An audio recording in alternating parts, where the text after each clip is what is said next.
E aí, pessoal, vamos de volta para mais uma aula de Física 3. Hoje é a aula de número 11. E nessa aula, então, nós vamos tratar sobre corrente e resistência. Então, nós vamos definir o que é uma corrente elétrica. Um fator importante também que é a densidade de corrente, vocês vão ver qual a sua importância ao longo da aula. Nós vamos tratar também, então, da resistência, definição de resistência, e também vamos definir uma quantidade que se chama resistividade, também tem a sua importância. Vamos tratar da lei de Ohm, que é uma característica de alguns materiais, e vamos falar sobre a potência, né, necessária para fazer circuitos operarem. Tá? Além disso, nós vamos tratar um pouquinho das resistividades, características de resistividades de semicondutores e supercondutores. E por fim, vou passar para vocês um exercíciozinho, né, como sempre, de avaliação desta aula. Tá? Então, primeiro eu gostaria de levantar algumas circunstâncias nas quais o conhecimento sobre corrente elétrica é importante, mas eu tenho certeza que vocês podem levantar muitas outras possibilidades. Né? Se Bombril, na minha época tinha uma propaganda do Bombril, 1001 utilidades, né? Se Bombril tinha 1001 utilidades, corrente elétrica deve ter umas 10.001. Tá? A gente pode levantar muitas possibilidades de aplicação de correntes elétricas. Aqui eu coloquei algumas. Tá? Deixa eu acertar meu ponteiro aqui. Coloquei algumas aqui, lâmpadas elétricas. Né? Há um tempo atrás a gente tinha as incandescentes. Agora tem as lâmpadas de gás como essa e também as lâmpadas LEDs, todas elas operam com correntes elétricas. Fenômenos da natureza, como relâmpagos, compreender como é que eles funcionam e afins. Circuitos elétricos que estão ao nosso redor em quase tudo hoje em dia. Experimentos, determinação de constantes, interação entre elétron e matéria, enfim, ciência. Né? Funcionamento do nosso corpo e do nosso cérebro. Né? E aqui já uma coisa um pouco mais avançada, uma tentativa de integração de biologia e eletrônica. Aqui são neurônios em cima de um chip eletrônico aqui para tentar fazer uma conexão biologia eletrônica. Tá? Enfim, como eu disse, são muitas aplicações e vocês podem levantar muitas outras, eu tenho certeza. Então, para a gente começar a entender o que é uma corrente elétrica, vamos fazer os casos opostos aqui, né? O dielétrico versus o condutor. Tá? O dielétrico, lembra, é um material isolante. Ele não tem carga disponível para ficar passeando pelo material. Em geral, elas estão presas nas ligações. Tá? Então, em geral, no dielétrico, se ele tem lá a sua polaridade, que a gente chama, ou seja, se ele tem momentos de dipolo elétrico nativos dentro dele, quando a gente aplica um campo elétrico, esses momentos de dipolo tendem a se reverter na direção do campo. Isso é tudo que acontece. Entretanto, se ele não tem o dipolo, lembra? São os apolares. Se a gente aplicar um campo elétrico, a molécula local ali se polariza e aparece um momento de dipolo na direção do campo elétrico. Tá? Já num condutor, você tem elétrons que a gente chama de elétrons livres, elétrons de condução. Ele tem um mar de elétrons, a gente costuma chamar. E eles estão aproximadamente livres. Se comparado com esses aqui, são muito livres. Tá? Existe uma pequena força de interação, mas ela é pequena. Qualquer campo elétrico faz com que esses elétrons se movam. Né? Apliquei um campo elétrico, aparece uma força elétrica, Q vezes E. Né? E de campo elétrico e de carga. Então, eles se movem. E isso é a origem, num condutor, da corrente elétrica, a movimentação de cargas. Tá? Então, vamos entrar um pouco mais a fundo. Então, se a corrente elétrica está relacionada com o movimento de cargas ou partículas carregadas, tá? E nós temos alguns tipos. Então, que tipos de partículas? Então, no metal nós já tratamos os elétrons. Tá? Nos semicondutores, pode ser elétron ou buraco. Isso é um conceito que precisa estudar um pouco mais a fundo as coisas, mas quando a gente está falando de semicondutores, lembra, eu já falei um pouquinho sobre isso, nós temos a banda de valência e a banda de condução. Para que o semicondutor conduza alguma eletricidade, é preciso tirar um elétron da banda de valência e colocar ele na banda de condução. Tá? E existe um gap, que a gente chama de energia, ou seja, uma região em que não há portadores de energia, tá? Não há probabilidade, densidade de probabilidade de encontrar portadores. E para que você consiga conduzir, então você tem que saltar essa região e sair da banda de valência para a banda de condução, onde há possibilidade de colocar um portador. Tá? Então, quando você tira o portador da banda de valência e põe para a banda de condução, o portador, o elétron, está conduzindo. Tá? Mas existem semicondutores em que a condução é feita pelos buracos. Quem é o buraco? É o espaço vazio que o elétron deixou na banda de valência. Ele se comporta como se fosse um elétron, só que a carga é positiva. Tá? E existem semicondutores, que são os ambipolares, que nós chamamos, que conduzem ambos, elétrons e buracos. Tá? Depois eu coloquei aqui os supercondutores, cuja condução é feita por um negócio que a gente chama par de Cooper, que é um par de elétrons acoplados via rede. Tá? Nós vamos falar um pouquinho mais sobre isso. Nós podemos pensar em tubos de descarga gasosa, que são as lâmpadas de gás, tá? Elétrons e íons positivos do gás que fazem a condução na presença de campo elétrico. Nós podemos também pensar num eletrólito, né? Íons positivos e negativos fazendo a condução elétrica, a corrente elétrica. Dei um exemplo aqui do HCl, os H+, íons de H+, e Cl- são responsáveis pela condução se eu aplicar um campo elétrico num eletrólito. Tá? Muito bem. Aqui nesta aula, nós vamos fazer foco nos metais, cujas partículas carregadas que fazem a corrente elétrica são os elétrons. Tá? Muito bem. Então, vamos entender um pouco melhor aqui, começar a definir os conceitos básicos sobre corrente elétrica. Então, se eu tenho lá um condutor, aqui nós estamos imaginando um fio de cobre, que não está na presença de uma diferença de potencial, ou seja, não tem um campo elétrico aplicado sobre ele, ele é eletricamente neutro, não existem forças e está tudo ok. Se eu colocar uma bateria no circuito aqui agora, tem uma diferença de potencial entre esse ponto e esse ponto, e aparece o que? Aqui um campo elétrico. Se eu tenho um campo elétrico, tenho carga, eu tenho força. Força igual Q de carga vezes E de campo elétrico. Tá? Então, o que vai acontecer? As cargas vão se movimentar. Agora, olha aqui, ó. Isso aqui pode parecer, se vocês não notaram, notem agora. Pode ser um pouco estranho. A direção da corrente, nota que a corrente ela é um escalar. Tá? Não é descrita como um vetor, ela é um escalar, é um número. Tá? Tem uma setinha aqui, essa setinha é só para indicar o sentido da corrente, não é vetor. Tá? Então, está dizendo que o sentido da corrente sai do polo positivo da bateria e vai para o negativo. Mas a gente para pensar, mas peraí, cobre, metal. Metal, condutor, né? Elétrons fazem a corrente elétrica. O elétron não devia vir para o polo positivo aqui da bateria? Sim, ele vai. Tá? Porque aqui você tem um campo elétrico para cá e o campo elétrico para cá, ele puxa o elétron na direção dele. Tá? E empurra partículas positivas, vamos dizer. Mas é uma convenção. Se convencionou que a corrente vai no sentido em que iriam as partículas positivas. Tá?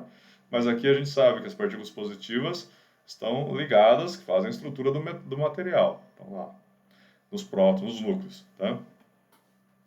Então, quem faz a condução são os elétrons. Então, o sentido da corrente é esse, formal. Efetivamente, os elétrons estão fluindo no sentido inverso. Tá? É confuso, mas nós temos que lidar com isso, porque é a convenção que se estabeleceu desde há muito tempo e nós utilizamos ela até hoje. Tá? Então, para reforçar o sentido da corrente, por convenção, é no sentido em que os portadores de carga positiva se moveriam. Tá? Se eles não podem se mover, nós temos que lembrar que os elétrons se movem no sentido oposto. Tá? Muito bem. E nós vamos definir agora o que é uma corrente elétrica. Tá? Então, imagina que nós temos aqui um fio com esses diversos calibres aqui, tá?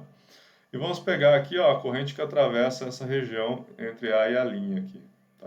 Esse plano A linha está cortando o fio. Tá? Então, a corrente é definida como a taxa de variação da carga por unidade de tempo. Ou seja, em outras palavras, quantas cargas que passam por unidade de tempo naquele ponto ali marcado. Tá? Se eu for lá e contar, se eu ficar contando durante 1 segundo e passarem 10 cargas, a corrente, 10 cargas por segundo. Tá? Daí a unidade, aqui a unidade especial de carga é o ampere, que é coulomb por segundo, né? Unidade de carga por unidade de tempo.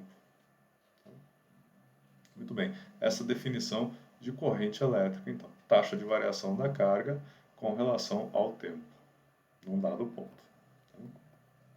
E se eu quiser saber a carga total que está passando por ali, eu tenho que fazer essa integral de dq, que nada mais é do que a integral de I dt, que nós tiramos daqui. Tá? Muito bem.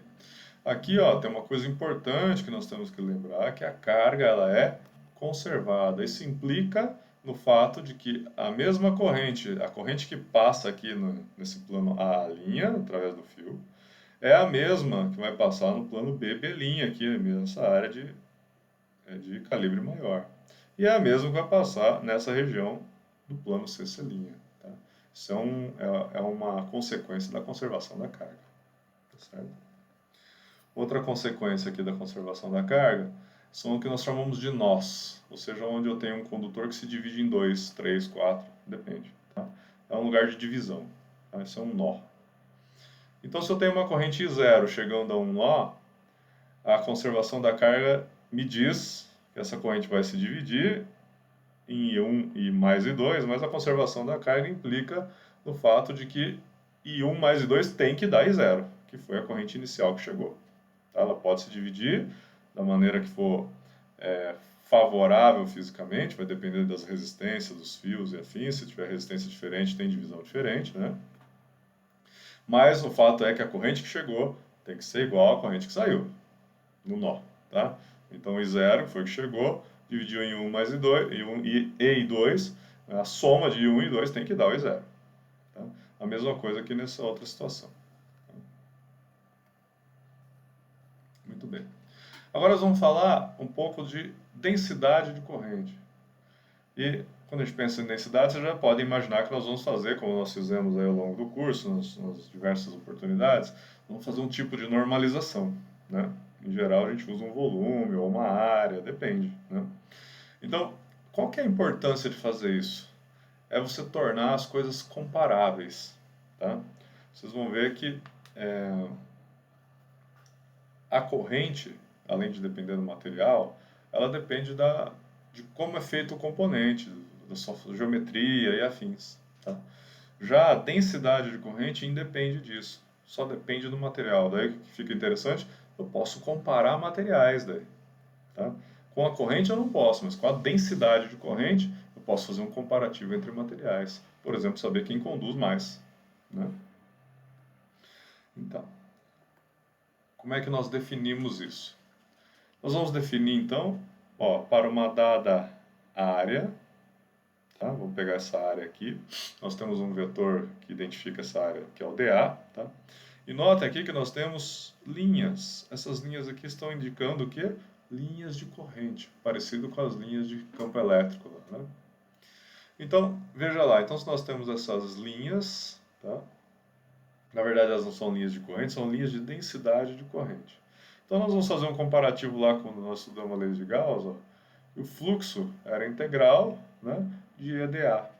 Tá? Então, a corrente aqui, ela vai ser integral. Né? Qual é o vetor que está com fluxo aqui na superfície? É o vetor densidade de corrente. Então, paralelo a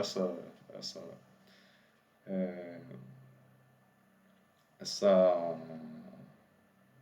metodologia que nós utilizamos anteriormente, nós definimos aqui que a corrente que atravessa essa área é integral, ou seja, é o fluxo de densidade de corrente naquela área, que é o que? A integral de J escalar dA, onde J é o vetor que nós estamos medindo o fluxo naquela área. Tá? Só um paralelo com aquilo lá. Então, o que nós vamos ter aqui?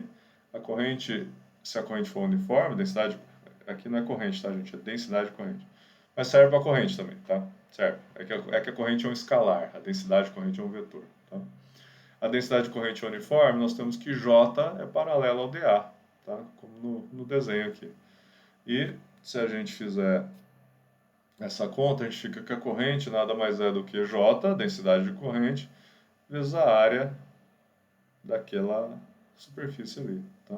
Então, nós teremos então que a densidade de corrente é a corrente normalizada pela área, onde eu quero saber.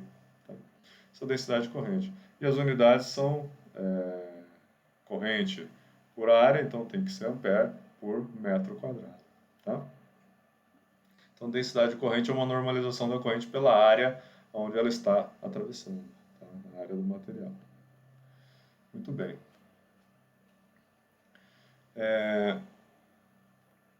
Então, como eu tinha dito para vocês, nós identificamos aqui, né, as linhas de corrente, ou as linhas de densidade de corrente. Né? E se nós temos duas áreas, uma área A1 aqui em amarelo e uma área A2, né, lembra? A mesma corrente que passa aqui é a que passa em A2. A que passa em A1 é a que passa em A2. O que muda? Note as linhas de corrente. Ó, as linhas de corrente ficaram mais juntas aqui, ou seja, a densidade de linhas aumentou. Tá? Então, ela dá um indicativo para a gente, né, de como que está o fluxo de corrente nessas regiões. E aí, se nós lembrarmos aqui de novo conservação da carga, né, e que a densidade de corrente é a corrente por unidade de área, você vai ter que a densidade de corrente aqui, ó, na área 2, essa região do fio aqui, ela é maior do que a densidade de corrente na área 1. Se você pegar aqui, ó, a carga se conserva, a corrente que atravessa a área 1 é a mesma que atravessa a área 2. Tá? Então, se eu pegar aqui, ó, a área 2, ela é menor que a área 1. Então, se eu divido uma coisa que está constante aqui, que é a corrente, por um número menor, a divisão tende a ficar maior. Tá? Então, a densidade de corrente através da área 1 ali, naquela parte do fio, ela é maior que a densidade de corrente da densidade de corrente através da área 2, ela é maior do que a densidade de corrente através da área 1, né? Porque a área 2 é menor, é uma divisão por um número menor aqui de algo que está constante. Tá? Muito bem. Agora vamos falar um pouco sobre o que está acontecendo dentro do material efetivamente quando a gente tem uma corrente elétrica. Tá? É interessante que vocês notem que é impossível a gente tirar a temperatura das coisas. Tá? Então existe uma temperatura e existe uma velocidade térmica dos elétrons, né, ou das partículas, depende do que você está estudando. Nós estamos nos metais aqui, dos elétrons ao longo do material, tá? E essa velocidade, ela é randômica. Ela tem direções randômicas e o elétron vai se mexendo em direções randômicas e vai colidindo com diversos pontos da rede aqui, que são os pontos onde estão centrados os átomos. Tá? Então, ele vai colidindo, isso aqui direções randômicas. Se você pegar a soma de todos esses movimentos, dá zero. Tá? Então, a velocidade térmica não é um fator gerador de corrente. Tá? Mas ela existe, ela está o tempo todo lá nos materiais. Tá? Agora, quando eu aplico um campo elétrico, então nessa situação é só temperatura, vamos dizer temperatura ambiente, por exemplo. Qualquer temperatura tem a sua velocidade térmica. Tá? Mas aqui eu não tinha campo elétrico. Agora, quando eu aplico um campo elétrico, a situação muda de figura. Por quê?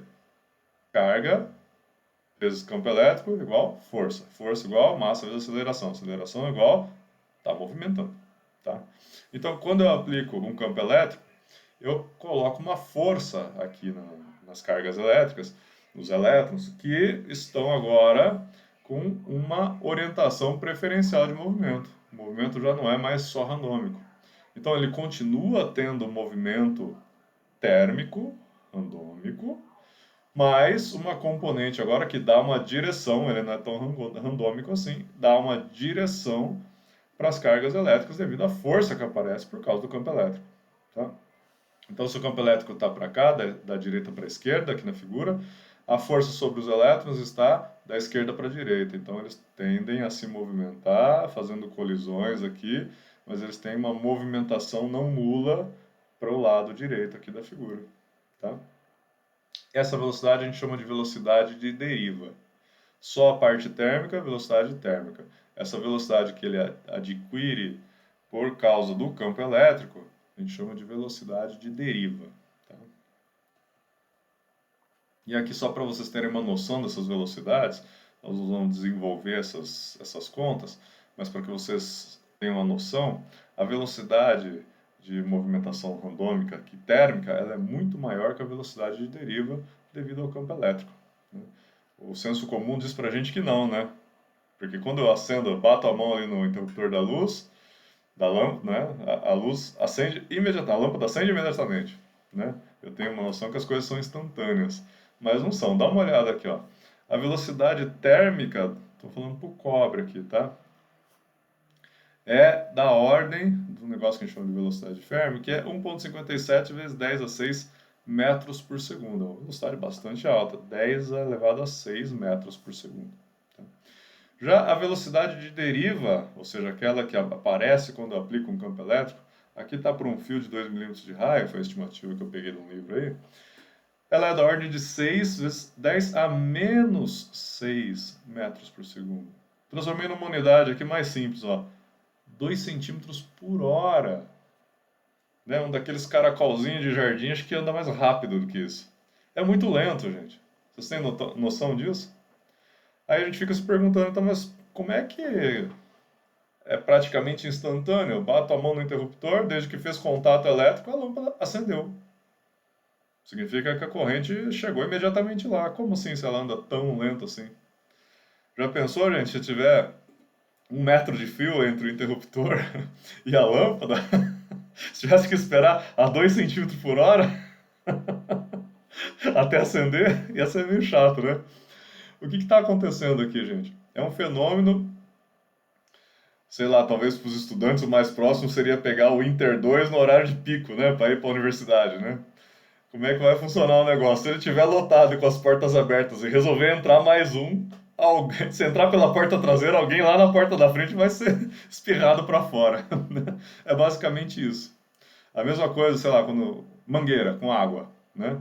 Se eu tiver uma mangueira cheia de água e eu der um empurrãozinho em uma das extremidades, na outra vai sair água, tá? E é instantâneo, tá? É uma questão de continuidade da coisa, tá? Basicamente é isso. Mas a velocidade mesmo, assim, de deriva é baixinha, tá? O que acontece é uma questão de continuidade. Muito bem. Agora vamos determinar aqui a velocidade de deriva em função da corrente elétrica. Tá?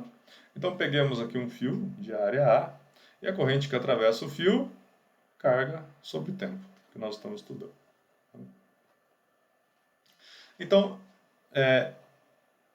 quero determinar qual a carga e quero determinar qual o tempo. Tá? Então, se eu pegar um pedaço do fio de comprimento L e área A, que é a área do fio, eu posso determinar, usando aqui alguns parâmetros que são importantes, que caracterizam os materiais, como esse fator N aqui, que é a densidade de portadores, né? Portador por unidade de volume. E eu sei que o número de portadores, se eu quero saber a carga, o que eu tenho que saber? O número de portadores vezes a carga elementar, eu tenho a carga total. E qual que é o número de portadores? Usando a densidade de portadores, eu tenho que o número de portadores, lembra, densidade de portadores é o número de portador por volume. Se eu multiplicar a densidade pelo volume, que é a área do fio vezes o seu comprimento, eu tenho o número de portadores naquele comprimento L. Tá? Então, aqui eu tenho basicamente N vezes A vezes L, número de portadores, vezes o portador. No metal é o elétron. Então, eu tenho aqui esse número de elétrons, tá? Naquele pedaço daquele fio, tá? De comprimento L. Então, determina a carga em função de um parâmetro fundamental do material, que é a densidade de portadores. E qual é o tempo, né, nesta expressão aqui? É o tempo para percorrer o comprimento L. Qual que é o tempo? É a velocidade de deriva, né? Se eu pegar aqui, ó, velocidade de deriva vezes o tempo, eu tenho o comprimento L, né? Então, o tempo, o comprimento L dividido pela velocidade de deriva. Tá?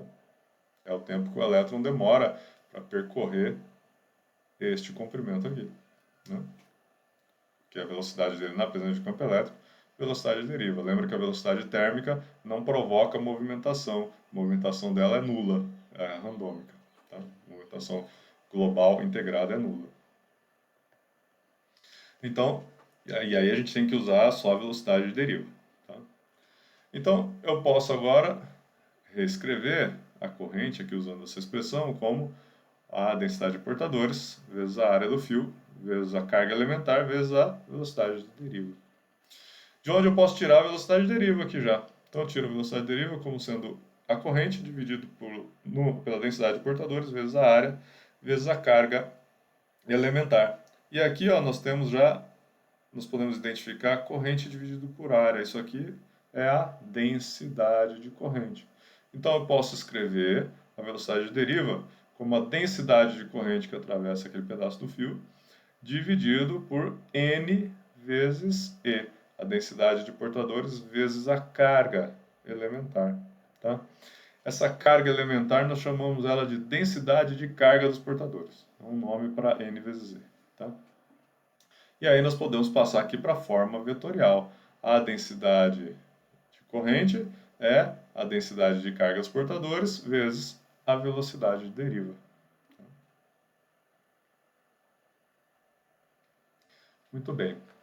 Agora vamos falar aqui da resistência e resistividade. Então a corrente ela atravessa um elemento condutor, ela tem uma dificuldade para atravessar. Tá? E essa dificuldade vem do número de colisões que ela tem lá dentro do material. Tá?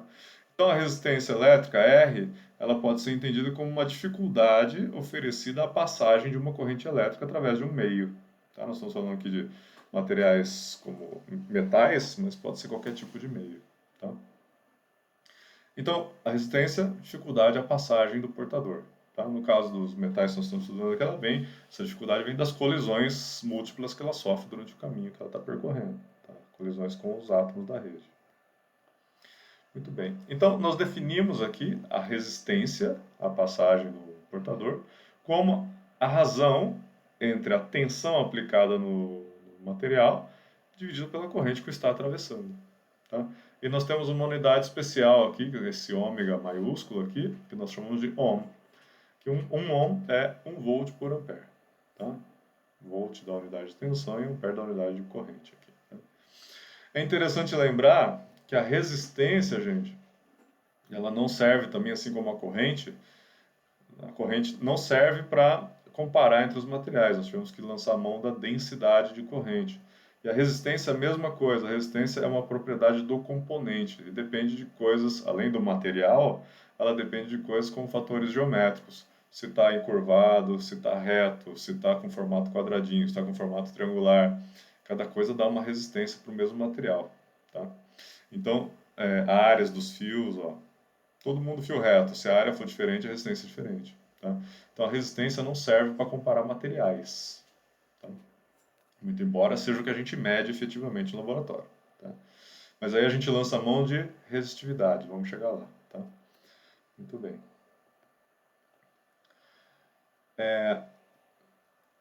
Aqui só para a gente... imagino que todos vocês devam conhecer, mas para a gente definir aqui o que é um resistor, né?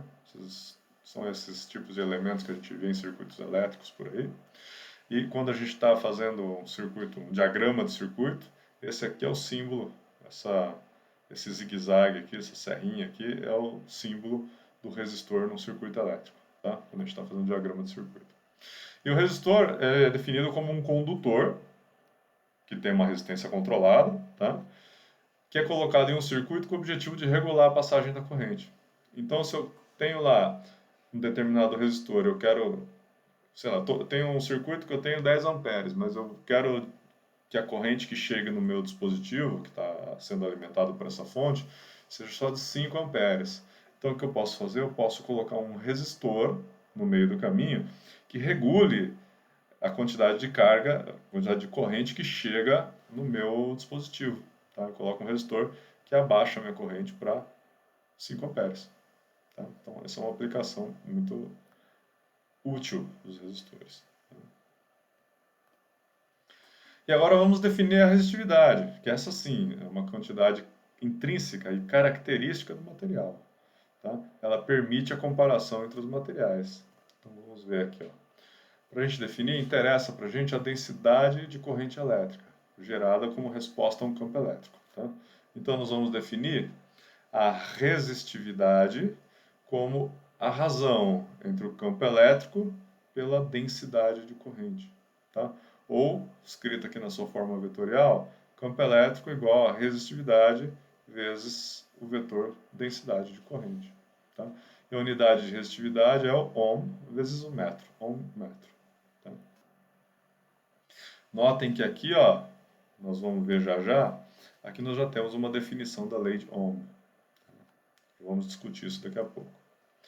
E a gente define aqui também a condutividade, que é o inverso da resistividade, tá? 1 sobre ρ. Condutividade sigma, 1 sobre ρ. Ρ, resistividade, tá? Então nós temos que J, a densidade de corrente, pode ser escrito como sigma, a condutividade, vezes o campo elétrico. Essa aqui é outra forma da lei de Ohm. Tá? E a unidade é o inverso da resistividade. Ohm vezes metro, tudo elevado a menos 1. Muito bem. E como é que a gente encontra? Tá.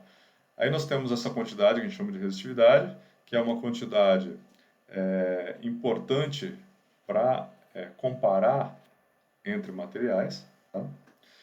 Do ponto de vista prático, lá no laboratório, o que você vai fazer? Você vai pegar e dividir a resistência, tá? Tem isso aqui tudo que dá para medir, obviamente, no laboratório. Mas quando você está fazendo medida simples de resistência, você quer saber a resistividade, você vai pegar a resistência e vai dividir pelo volume do fio, por exemplo. Tá? Enfim, agora, como que nós encontramos? Imagina que eu tenho a resistividade, ela é dada para você. Como que a gente encontra a resistência a partir disso? Tá? Então, nós temos que lembrar que a resistividade pode ser escrita como o campo elétrico dividido pela densidade de corrente, e o campo elétrico, das nossas aulas anteriores, vocês podem lá checar, nós podemos escrever ele como a diferença de potencial dividida pelo comprimento do elemento que nós estamos estudando.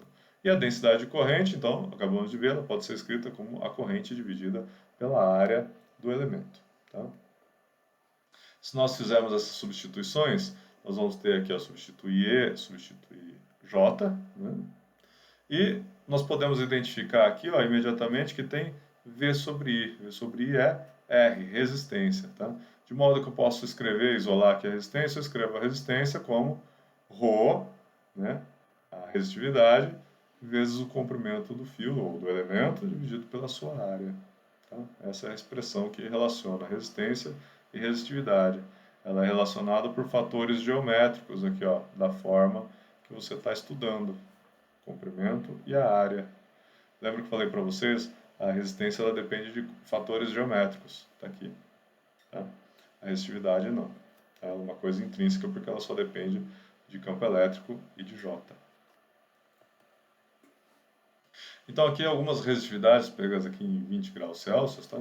De alguns materiais. Então dê uma olhada aqui, ó, para toda a classe aqui dos metais, que vai até a manganina aqui, ó. Todos eles, você tem variações aqui, mas são todos eles da ordem de 10 a menos 8, tá? Com exceção desses aqui, ó, que tendem a ser 10 a menos 7, aqui tem 10 a menos 7, esse aqui também. Mas é tudo nessa faixa aí, ó, 10 a menos 8, 10 a menos 7 ohms metro, uma resistividade bem baixinha de metal. Aqui, ó, já quando você passa por um semicondutor, silício, por exemplo, olha a diferença. Pula de 10 a menos 7 para 10 a terceira. É uma diferença de resistividade muito grande. O silício é muito mais resistivo do que qualquer um desses metais aqui. Tá? E quando a gente vai com isolante, por exemplo, o vidro, olha lá, ó, entre 10 a 10 e 10 a 14. Né? É uma resistividade muito elevada. Tá? Muito bem. Então, todas essas comparações. Né? Metais, né, só voltando lá, eles têm resistividades baixinhas. Tá? 10 a menos 8, 10 a menos 7. Semicondutores, resistividades intermediárias, da ordem de 10 a 3, mas mesmo assim muito mais alta que a dos metais. E isolantes, resistividades altíssimas, 10 a 10, 10 a 14 ohm metro. Tá? Muito bem. Agora vamos falar um pouco da lei de Ohm. Eu já indiquei ali para vocês, né, que a gente encontrou duas formas da lei de Ohm ali. Nós vamos falar um pouquinho mais sobre elas. Então imagina que nós temos um elemento aqui e nós queremos saber se ele é um elemento que a gente pode chamar de um elemento ômico ou é não ômico. Se segue a lei de Ohm ou não segue a lei de Ohm. Tá? Muito bem. Então primeiro vamos entender o que significa seguir a lei de Ohm. Tá? Então eu tenho aqui um elemento, que eu não sei se é ômico ou não. Ele está aqui num circuito alimentado por uma diferença de potencial e está passando através dele uma corrente I. Tá? Então lá no laboratório, como é que eu vou fazer para determinar isso aí? Eu vou lá medir a corrente em função da diferença de potencial. Se eu aplicar aqui 1 volt, qual é a corrente? Se eu aplicar 2 volts, qual é a corrente que passa? 3 volts, 4 volts e assim vai. Se eu inverter a tensão, se eu aplicar menos 1 volt, qual é a corrente que passa? Menos 2, qual é a corrente que passa? E aí você monta um gráfico desse tipo aqui, ó. Tá? Então você tem aqui, ó, um componente cuja resposta da corrente em função da diferença de potencial deu uma reta, é linear. Tá? Já existem outros materiais em que não é linear. Isso aqui, por exemplo, é uma curva de um diodo. Ó. Se você pegar tensões negativas, não passa corrente nenhuma. Tensões positivas, não passa corrente até um certo limiar, a partir do qual a corrente aumenta com relação à diferença de potencial, mas ela não aumenta de forma linear. É uma curva aqui. Tá? Muito bem. Então, qual a diferença entre um e outro? Quem é ômico e quem não é ômico? O componente que é dito ômico, quando a corrente que atravessa varia linearmente com a diferença de potencial. Então, se você quer caracterizar um elemento para saber se ele se comporta de maneira ômica ou não, você faz um experimento desse tipo aqui, corrente por diferença de potencial, e se for linear, você pode afirmar com certeza que ele é ômico. Muito bem. Agora vamos tentar entender isso. Aquilo ali é macroscópico, tá? Que a gente olha no mundo macroscópico. Agora, o que está acontecendo lá dentro do material?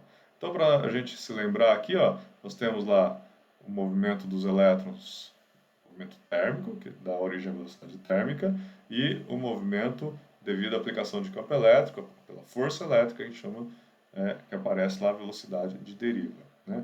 E lembrando que a velocidade térmica é muito maior que a velocidade de deriva. Mas a velocidade térmica, como ela induz aqui movimentos randômicos, ela não contribui para a velocidade de deriva.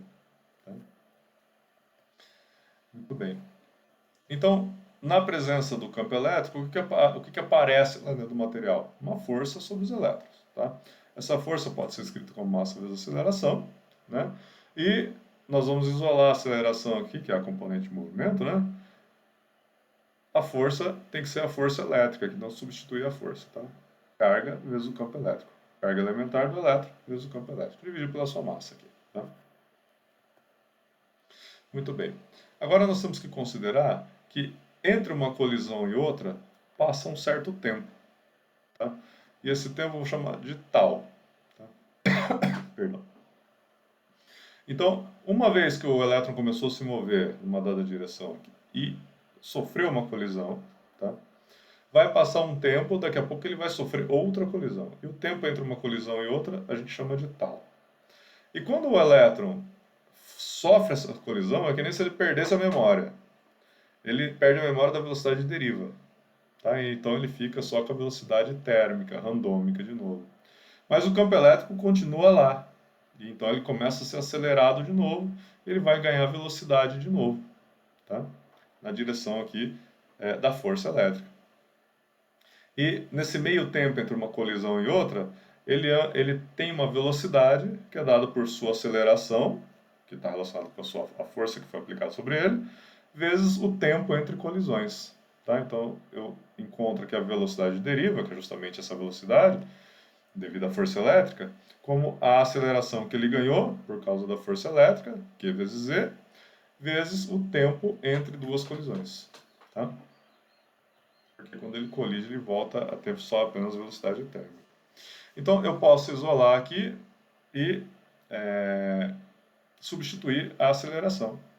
Tá? Então, eu fico com a velocidade deriva igual a carga elementar vezes o campo elétrico dividido pela massa do elétron, vezes o tempo entre colisões. Tal. E aqui, ó, eu posso, então, escrever a velocidade de deriva, como a gente já encontrou antes, como a densidade de corrente dividido por a n vezes z, tá? A densidade de portadores vezes a carga.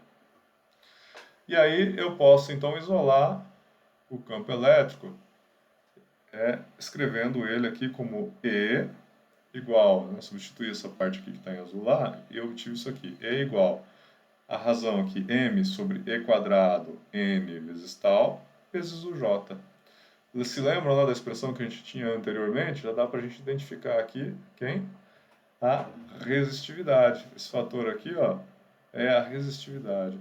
Tá? Note que ele depende apenas de coisas intrínsecas. Massa do elétron, intrínseca do elétron, carga do elétron, intrínseca do elétron, densidade de portadores, intrínseca do material, e tempo entre colisões, intrínseco do material. Tá? Então isso aqui, ρ, não depende das condições geométricas do material. A resistividade não depende, é a resistência que depende. Tá? E aí então nós escrevemos aqui, ó, essa expressão de novo como E igual a ρ vezes J. Estão reconhecendo aqui a linearidade entre fatores, campo elétrico e densidade de corrente? Lembra de fazer uma curva I por V e ela dava linear, né, no laboratório? Media a corrente em função da tensão e dava um comportamento linear. Está aqui a sua contrapartida intrínseca, tá? Que é o que nós chamamos de lei de Ohm. Campo elétrico no material é igual a resistividade vezes a densidade de corrente. Variam linearmente. Campo elétrico e corrente, e densidade de corrente, variam linearmente. Qual é a constante de proporcionalidade? Resistividade. Tá? Muito bem, então essa é a lei de Ohm em matemática. E nós podemos escrever, lembra também, nós podemos escrever ao contrário, aqui ó, a corrente, né, para bater lá com o nosso gráfico era corrente no eixo Y e tensão no eixo X, né? Densidade de corrente no Y e campo elétrico no eixo X.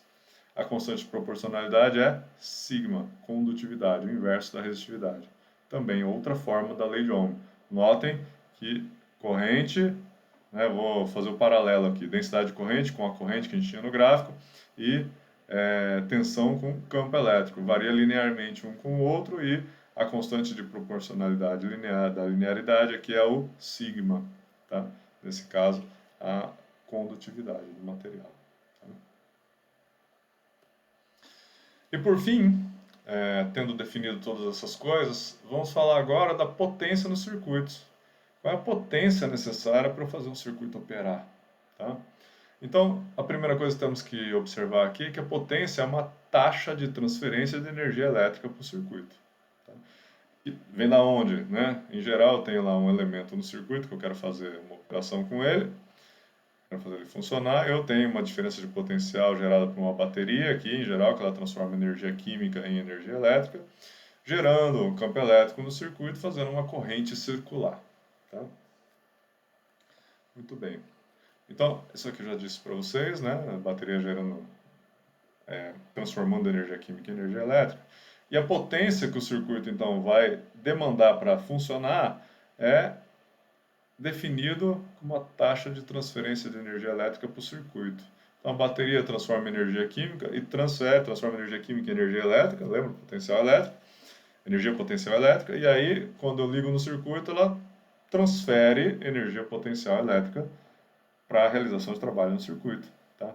Então, a potência que vai ser utilizada no circuito é basicamente a taxa de variação da energia potencial elétrica com o tempo. Ou seja, quanto de energia potencial por unidade de tempo que eu estou entregando para o circuito. Tá? Muito bem. Se a gente lembrar aqui que nós podemos escrever das aulas passadas, dU como VdQ, V o potencial e dQ de carga, nós podemos reescrever então a potência aqui como dU dt, que é V dQ dt. E aí já dá para vocês identificarem dQ dt aqui como a corrente, né? Lembra a taxa de variação da carga com relação ao tempo numa dada área de um fio. Tá? Então, nós podemos escrever a potência entregue para o circuito como I, a corrente que atravessa o circuito, vezes a diferença de potencial gerada para essa corrente atravessar o circuito. Tá? As suas unidades são joule por segundo ou uma unidade especial que a gente chama aqui que é o watt. Então, veja, essa expressão para potência, né, entregue para o circuito funcionar aqui, ela é uma expressão geral, ela vale para qualquer tipo de transferência de energia elétrica, tá? Independe do componente que está aqui, ó. Tá? Pode ser um resistor, pode ser um capacitor, pode ser um indutor, pode ser um capacitor, resistor, indutor, pode ser um monte de coisa. Tá? Interessante notar também, gente, que essa energia química da bateria que foi transformada em energia elétrica, ela vai ser transformada na sequência, quando ela entra no circuito, em energia cinética dos elétrons, mais energia térmica. Tá? E essa energia térmica, ela é que a gente conhece como efeito Joule. Ele vem das colisões eletrônicas com a rede. Isso dissipa uma dada energia. Tá? Essa dissipação de energia elétrica em um componente resistivo, nós podemos reescrever ela com a potência dissipada agora, que se a gente lembrar que V é igual a RI, nós podemos escrever aqui a potência dissipada, isso vale para componentes resistivos, tá, gente? Essa aqui é uma expressão geral, isso aqui vale para componentes resistivos. Nós reescrevemos a potência como RI ao quadrado, tá? Ou V sobre R ao quadrado, depende da conveniência do sistema que nós estamos estudando. Mas veja que todos eles envolvem resistores, R, e envolvem corrente ou tensão. Tá? É uma componente para componentes resistivos, dissipação de energia elétrica em componentes resistivos. Tá? Então, se eu quero saber quanto que um componente vai dissipar de energia, eu faço essa conta aqui. Agora vamos falar um pouco, gente. Até agora nós estamos falando tudo em temperaturas fixas e campos elétricos, né, que podem variar ou não. Agora vamos falar de variações de temperatura. A resistência, ou melhor dizendo, a resistividade, que é a quantidade que nós podemos comparar entre os diversos materiais, ela varia com a temperatura. Tá? Nos casos dos metais, ela tem uma variação linear em alguma faixa de temperatura, não é toda não, tá, gente? Mas isso, em uma boa faixa de temperatura, a variação da resistividade é linear, desse tipo aqui, ó. É um ρ0 mais um ρ0 alfa T menos T0. Então, fica uma proporcionalidade linear e a proporcionalidade é ρ0 vezes alfa aqui. Tá? Esse alfa, basicamente, você tira da inclinação da reta. Tá? Aqui eu dei um exemplo da literatura desses autores aqui, se vocês quiserem ver o artigo é só acessar. Eles fizeram nanofios de cobre e fizeram medida da resistividade em função da temperatura para esses 3 diâmetros aqui. Tá? Então você pode ver que numa boa faixa de temperatura, todos eles têm um comportamento linear com a temperatura. E notem que a resistividade, ela aumenta em função do aumento da temperatura. Tá? Isso acontece porque a quantidade de colisões vai aumentando, tá, gente, com a rede.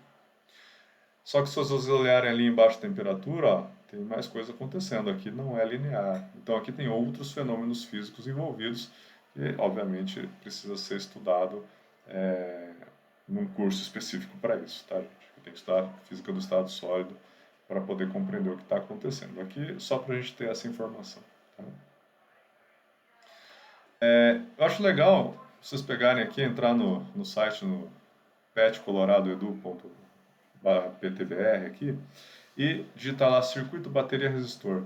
Tem essa simulaçãozinha aqui, ela é bastante interessante porque você pode controlar alguns parâmetros, tensão da bateria, por exemplo, ele mede a corrente, e aqui você vai ver os átomos, as bolinhas maiores são os átomos da rede se movimentando em função da temperatura, e os elétrons tentando atravessar e colidindo, tá? Então dá para fazer, e aqui você pode ter uma ideia, nessa barrinha de cores aqui, da temperatura que vai ficando esse condutor ali que está sendo colocado na ação dessa bateria. Tá? Acho que vale a pena dar uma brincada ali, ele é bastante intuitivo, bastante legal, traz uma informação legal assim, para o conhecimento que a gente está aprendendo hoje. Tá? Continuando, gente, agora vamos falar um pouquinho da resistividade dos semicondutores em função da temperatura. Olha que diferente. A resistividade do metal aumenta em função da temperatura. Olha a resistividade do semicondutor. Cai bastante. Cai rápido. Como é que ela cai tão rápido assim? Ela tem uma dependência exponencial. Essa aqui é a expressão. Ela tem uma dependência em T a menos 3 meios e uma dependência no inverso de temperatura dentro de uma exponencial. E variações exponenciais são sempre muito rápidas. Tá? Ou seja, varia bastante em curtos intervalos de temperatura. Tá? Aqui são nanofios de um semicondutor chamado INSB. Tá? Quem tiver a oportunidade depois de fazer lá o laboratório de física moderna, vai poder estudar esse semicondutor lá. Tá? Vai fazer curvas parecidas com essas. Tá? Só que lá não são nanofios, lá nós temos uma amostra massiva mesmo. Mas aqui olha que interessante, o interessante é o comportamento. Ó. A resistividade diminui exponencialmente com a temperatura. Não se enganem aqui, gente, nós estamos falando de resistividade, mas entre resistência e resistividade, lembra? Tem apenas fatores geométricos, L e A, tá? L de comprimento e A de área. Então, aqui para os diferentes espessuras de nanofio tem decaimento, ele é exponencial, é que aqui a escala não permite, ele colocou os dois, né, num gráfico só e não dá para ver o decaimento porque os valores de resistência aqui são muito menores do que lá, tá? Mas tenham certeza do que eu estou falando, aqui tem também um decaimento exponencial, afinal de contas é um semicondutor INSB e ele se comporta assim. Agora vocês podem se perguntar, pô, mas lá então a resistência, a resistividade está aumentando em função da temperatura porque a quantidade de colisões aumenta. Mas e aqui, pô? O semicondutor não tem colisão? Quando o elétron se move, consegue se mover no semicondutor, pula lá a barreira do gap de energia, consegue se mover, ele não colide? Colide sim. A física é a mesma. Entretanto, é, o fato de que o número de portadores é pequeno e conforme você aumenta a temperatura, esse número de portadores aumenta exponencialmente com a temperatura, o fator colisão fica desprezível frente ao número de portadores que podem conduzir, que aumenta exponencialmente. Tá? Então esse fenômeno aqui fica menor. E aí você vê um decaimento da resistividade devido ao aumento exponencial com a temperatura do número de portadores. Tendo mais portadores para conduzir, a resistência faz o quê? Cai. Né? A condutividade aumenta, a resistividade cai. Muito bem. E agora vamos para os supercondutores. Aqui eu vou dar uma pinceladinha bem rápida, tá, gente? O negócio é complicado. Eu sugiro vocês dar uma entradinha aqui ó, nesse site lá da Universidade Federal do Rio Grande do Sul para dar uma olhada lá. Tem uma explicação mais completa lá, que dá bem fácil de entender. Até as figurinhas que eu peguei aqui eu tirei de lá, tá? Coloquei aqui, tirei de lá. Vocês podem chegar lá e dar uma lida no texto lá, você vai dar para entender melhor do que está falando. Aqui eu vou fazer um resumo bastante breve, tá? Então, supercondutores, a característica básica deles, do ponto de vista de resistividade, tem outras, tá, gente? Estou falando do ponto de vista de resistividade. É que se você estiver medindo aqui a resistência do material, em função da temperatura, chega uma dada temperatura em que ela cai abruptamente para zero e fica nula. O material fica sem resistência. Tá? No caso aqui do mercúrio, que foi medido, é o resultado clássico de supercondutividade, foi medido aqui pelo ONS, em 1911 ele publicou esse trabalho aqui. Tá? Então veja que estava medindo a resistividade do mercúrio, aqui nesse caso a resistência, e chegou aqui numa temperatura crítica abaixo da qual a resistividade cai a zero. Só que olha aqui ó, a temperatura crítica, olha que baixinha, 4,2 Kelvin, isso aqui é a temperatura de hélio líquido. Tá? É muito baixa. Mas eu gostaria que vocês imaginassem, tá? Qual o efeito disso na nossa vida prática. Se eu conseguir um supercondutor para usar no dia a dia, já pararam para pensar nisso? Olha, a resistência vai a zero. Toda a dissipação de energia, nunca mais a gente vai precisar de um cooler no nosso computador. Toda a dissipação de energia vai para zero. Não tem resistência. Pega lá a expressão da potência. Tá? Não tem resistência para fazer passar uma corrente, eu só preciso colocar uma tensão e tirar ela. E não preciso de tensão nunca mais. A corrente fica lá passeando no fio supercondutor para sempre.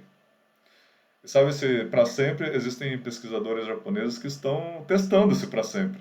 Eles estão lá com bobinas, eles fizeram enrolamento e passaram uma corrente, aplicaram uma diferença de potencial, uma bobina supercondutora, deixaram ela lá em baixa temperatura, obviamente, né? E colocaram uma corrente e eles estão medindo a corrente aí para ver se ela cai. E ela não cai, já faz mais de 40 anos que eles estão medindo isso aí. Ela não cai, porque não tem resistência. Tá? Mas tem um custo energético, né? Nada de graça. O que eu tenho que fazer? Manter em baixa temperatura. Tá? Eu tenho que ficar resfriando. Né? Enfim, se nós conseguirmos um supercondutor em temperatura ambiente, que eu não precise ficar refrigerando, que eu não preciso usar hélio líquido, que é muito caro, ou nitrogênio, que também é caro, não é tanto, mas também é caro. Imagina que eu só preciso de ter uma quedinha de temperatura para tudo funcionar bem. Ou que ele funcione em temperaturas relativamente elevadas, 50 graus, por exemplo. Tá? Mesmo em 25. As dissipações de energia de tudo que é elétrico e eletrônico vão para zero. Você imagina a quantidade de energia que é queimada nos fios de transmissão elétrica. Sei lá, para vir de Itaipu até Curitiba. olha a quantidade de energia que é dissipada. Tá? Se nós tivermos fios supercondutores, dissipação zero. Muda tudo. Entretanto, é uma coisa desafiadora na ciência. Não se consegue isso, pelo menos até o mês passado. Olha só que interessante. Coisa nova. Então, isso aqui são o que nós chamamos de supercondutores de baixa temperatura crítica. Tá? Abaixo de 30 Kelvin, se eu não me engano, são chamados, não é minha especialidade, mas acho que são chamados de supercondutores de baixa temperatura crítica. Acima disso aí, até uns 80, entre 80 e 140 kelvins, são os novos supercondutores, relativamente novos, que nós chamamos de high seas, alta temperatura crítica. Tá? Mas está longe de ambiente ainda. Recentemente saiu um artigo na Nature em que um grupo de pesquisadores observou supercondutividade um material lá, não me lembro qual é o composto da liga deles lá, mas sob ação da pressão. Tá? Eles tinham que pressionar, apertar o material para que ele ficasse supercondutor. Tá? Então, a ciência está chegando aí. Em algum momento, se nós dominarmos esse tipo de tecnologia, né, esse tipo de física, na verdade, vamos dizer, se nós dominarmos a física do supercondutor, conseguindo reproduzi-lo em qualquer temperatura, por exemplo, temperatura ambiente, nós vamos ter um salto tecnológico muito importante na nossa sociedade. Tá? Acho que a gente está chegando lá. Mas então, vamos falar do supercondutor clássico aqui, que é o que é mais bem estabelecido na literatura. Tá? Então, os de low TC, baixa temperatura crítica. Tá? Então, a supercondutividade desses materiais ela é explicada por uma formação de um negócio que a gente chama de pares de Cooper, que na verdade são elétrons que se associam aos pares enquanto se deslocam através do material com auxílio de fônons. Tá? Para quem não sabe, um fônon é uma vibração da rede, uma vibração devido à temperatura, uma vibração térmica. Tá? Então, olha aqui na direção aqui que eu estou com o apontador aqui. É uma simulaçãozinha que eu peguei lá do site do pessoal da URGS, de uma agitação térmica da rede se propagando. Isso é o que a gente chama de um fônon. Tá? Muito bem. Então, o que acontece? Quando tem um fônon, ou seja, tem uma agitação dessa se propagando, há uma deformação local na rede. E olha lá, quando você tem a deformação, olha aqui, ó, você aproximou os íons positivos da rede, você gerou uma região aqui de maior quantidade de cargas positivas. O que acontece? O elétron é atraído para essa região aqui. Tá? E aí ele se propaga, tá? Gera regiões positivas que atraem os elétrons que estão se propagando na mesma direção do fônon. Tá? Então, se eu tenho um fônon se propagando aqui da direita para a esquerda, da esquerda para a direita, e eu tenho um elétron fazendo esse mesmo sentido aqui, esse elétron vai se beneficiar do fônon, tá? Da deformação do fônon que está se propagando através da rede. Tá? E o que vai acontecer não é só um elétron, né? Que pode ser atraído por essa região de deformação da rede, que é, no fim, uma deformação de carga.